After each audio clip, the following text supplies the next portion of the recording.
Nurse Sue here and welcome to my kitchen. I was just getting ready to throw dinner together and thought I'd bring all of you along with me. So today I'm making baked feta and chickpeas.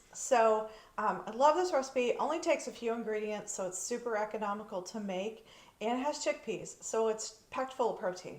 So I'm going to show you how I throw this together. Really easy. All I have in my 9x13 baker right now is chickpeas, okay? You can check the ingredients in the comments because I'm actually making a little bit extra, so I have a bigger can of chickpeas. So I've got my chickpeas in here.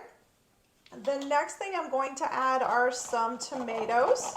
So I'm just going to shake some tomatoes around in here, get them out of their container. And then after I do the tomatoes, I'm going to put some fresh garlic in here. Now, what I like to do, actually, I guess mine's frozen. What I've been doing lately, instead of buying the garlic and pressing it out fresh, I've been a little bit lazier. So I buy the big bags of peeled garlic, and I put several of those bags into the blender with a little bit of olive oil, and I just blend it until there's nothing there. And then I use little silicone molds, like ice cube tray molds, and I put the garlic in there, and then put them in the freezer and freeze them. And now I have a big gallon Ziploc bag full of garlic. Okay, so that's why my garlic looks a little odd today, because it was in the freezer in my little silicone. I popped them out. So that tray, yeah, they might look like little pizza shapes. They might look like seashells. Who knows? Whatever ice cube tray I put them in. So now I'm going to put garlic in there. The next thing I'm going to put in here is just some red pepper flakes. Now I have to use these really sparingly because I'm not a huge fan of a lot of spice, but I'll do a little. I'm going to do some salt, and then I'm going to do some pepper. And then the last thing I'm going to add for this phase is about a 1/4 cup of olive oil. So I'm going to take this olive oil and just put it around everything.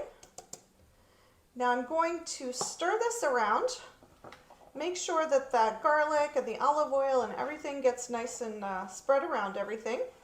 And then I am going to put this in the oven at 400 degrees for about 10 minutes. And we'll be back in 10 minutes and I'll show you what the next step is. So I just took this out of the oven. My chickpeas, tomatoes, oil, garlic, salt, pepper, and red chili flakes have been baking for about 10 minutes, maybe a little longer at 400 degrees, and just until those tomatoes start to burst. So they're open and getting all that nice juiciness in there. The chickpeas are getting a nice golden brown. The next thing I'm going to do is I just have an 8-ounce block of feta cheese, and you just want to cut it into fourths, and then I'm just going to kind of nestle it down into the tomatoes and the chickpeas. Super easy here.